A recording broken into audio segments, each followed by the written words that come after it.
Now, in this video, I'm going to be talking about why players don't like Hydroid. Now, there's not a lot to talk about. It's actually quite simple. It usually revolves around his fourth ability. It used to be that there was a problem with his third ability being Puddle, but that was removed back in 2023. And now the biggest problem is just his tentacles. Now, obviously, everybody has their own problems with a bunch of frames, but the most consistent one that I found was the ragdolling of enemies. For example, casting Tentacle Swarm, all these enemies get ragdolled, and usually that's quite nice. You got a bunch of ragdolled enemies, some good crowd control. And with Pilfering Swarm comes a lot of extra loot, which is usually quite good, except it's just not nearly as good as Korra's or Necros' ability to farm loot. And it's all because Tentacle Swarm, when it ragdolls these enemies, it prevents some of your teammates' nuking abilities depending on their builds.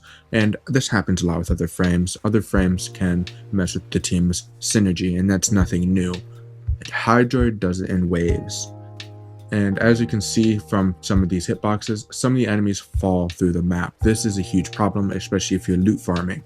This means that a good portion of your loot that you're farming is just disappearing into the nether. For example, 6 of the enemies died just from clipping. That is insane. That's an insane problem to have. And so, as I just mentioned, he's not only outclassed when it comes to loot farming, but he has the problem of messing with team synergy in droves. And just one more point for why people don't like him is that his damage scaling isn't exactly the best. You need high investment into him to make his damage scaling even halfway good. Now, making him steel path ready is pretty easy. All you have to do is slap on something for survivability, which would usually be shield gating, catalyzing shields in the brief respite or any auger mod. But if you don't want to do that, you can just do a tanking build, which would usually revolve around just putting on adaptation instead. But this won't work when enemies get to level 200 plus, or when a bunch of Xmas enemies start rolling out. So his only form of survivability usually comes from shield gating, which a lot of players also don't like doing. Though shield gating is arguably one of the best, if not the absolute best when it comes to survivability. Aside from certain outliers such as Revenant's Mesmer skin, a lot of players don't like doing it.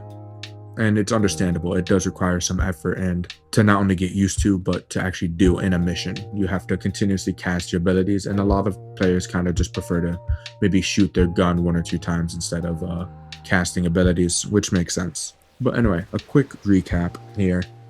The reason players don't like him is usually because his Tentacle Swarms interfere with their build, and if it comes to loot farming, some of the loot just get lost in the nether because enemies fall through the map constantly, and so that makes other frames just more efficient when it comes to loot farming, such as Necros or Korra or even Atlas. And to make him really good for Steel Path, it requires a high investment just to do, and it's not worth it for other players because newer frames just do anything he does but better and with less disruption to the team synergy. So with that being said, that's pretty much just about it. Tell me, what do you think about Hydroid? Do you like him, hate him, indifferent to him?